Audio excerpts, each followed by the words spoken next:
শুভ দুপুর বন্ধুরা। তো দুপুরে রান্নাবান্না নিয়ে চলে এলাম তোমাদের সঙ্গে। তো আজ দুপুরবেলা কি কি রান্না করেছি চলো তোমাদের বলে দিই। প্রথমেই আছে সাদা ভাত,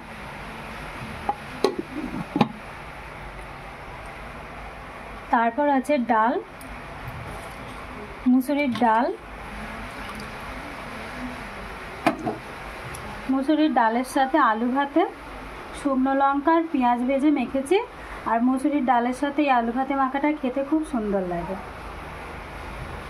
করেছি মোচার তরকারি, ছোলা দিয়ে আলু দিয়ে মোচার তরকারি, বাদাম ভাজা, কাঁঠালের বীজ ভাজা। আর কাঁঠালের বীজ ভাজাও ডালের সাথে খুব ভালো লাগে খেতে।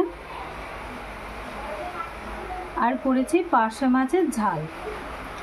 তো পার্শে মাছটা রান্না করেছি সর্ষে পোস্ত বাটা দিয়ে আর কাঁচা লঙ্কা বাটা দিয়ে।